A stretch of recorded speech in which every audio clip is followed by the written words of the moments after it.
Good evening, everybody. All the honorable members, and also, as my grandfather used to tell, Jai Insan, Hail Humanity.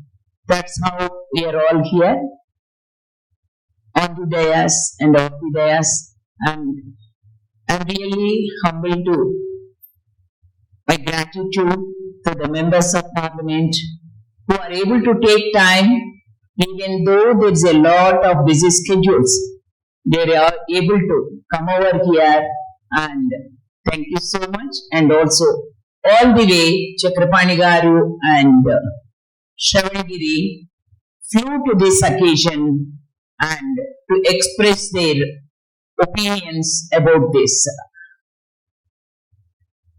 Today, what I am speaking now is as a moderator. It's the voice of thousands and lakhs of women in India.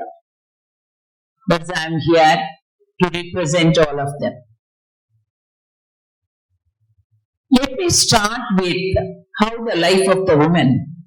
A woman in 20s got married, used to work in Singapore Airlines, and once the marriage is engaged, they asked her not to do the job. Immediately, she had quit the job and used to live in a spacious house and very comfortable.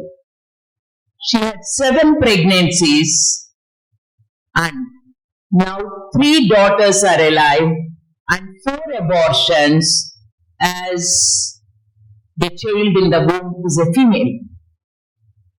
And when they forced her for 8th pregnancy, she defended and she was thrown out of the house. He is in government service, and since last 5 years, from the palatious house, she moved to a single room tenement with the 3 children, no job, take care of the children, no alimony, even though ordered in the as per section 125 CRPC. Still, she is struggling, going from one court to the other. The children are questioning her. Is it that important leaving us here and roaming to the courts? This is how the situation of not only one woman, but hundreds and thousands of women in India. 23, they want to bring changes in the existing legislative structures. Is it completed? Effective implementation of legislation by involving civil societies and community appropriate changes in the legislation. Looking through the eyes of the victims and survivors is very, very essential. That was brought out in our 2016 National Policy for Women. I just want to remind that where our national policy for women is, what are the updates, and how we all can join together to make a difference. Because we are not too far with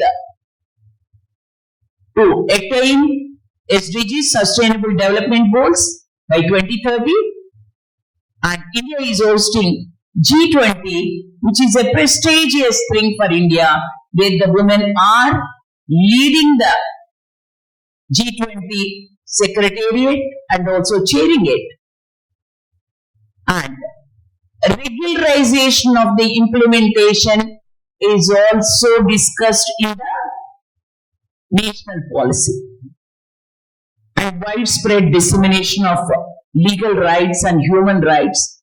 Women's rights are human rights, and human rights are women's rights. So this is the time we thought that a think out of box solutions has to come to pave a way for the women to live with dignity and respect, which is need of the hour. So let all the different bodies and stakeholders has to join together voluntarily. Let us contribute our time and services and skills to develop the policy. Just a couple of months ago, we got appointment and met the Secretary WCD at Government of India, and they really appreciate the study report which we have concluded with a report, and they asked us the suggestions to develop the section 125 of Criminal Procedure Code as a policy, procedures and evidence.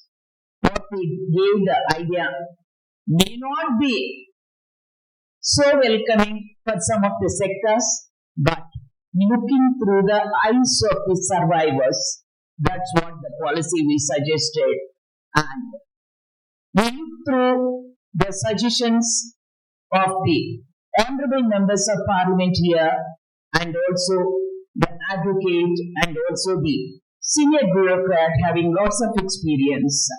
So, suggest the measures which can pave the way for the dignity of women.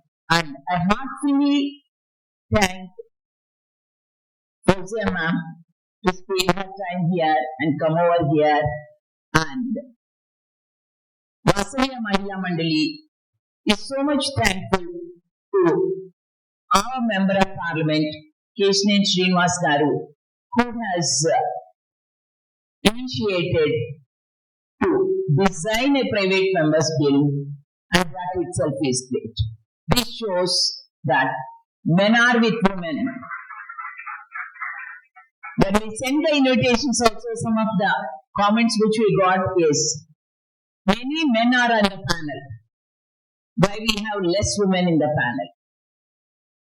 So let us meet the men and boys to bring the change in the lives of the women. That is very, very essential. Let us move forward without gender disparities, looking towards the gender equality and reach the Sustainable Development Goal 5. Thank you so much, and we wish to see from many people, the other panelists to come with whatever they speak. Then we will also put forth some of the questions which are from the voices of the women. It's just the print, I only have taken it, but it's all the voices of the women. They told that you asked this question, you asked that question, they asked. So all those questions, I have shaped it, and I am going to ask the panelists also. Thank you so much.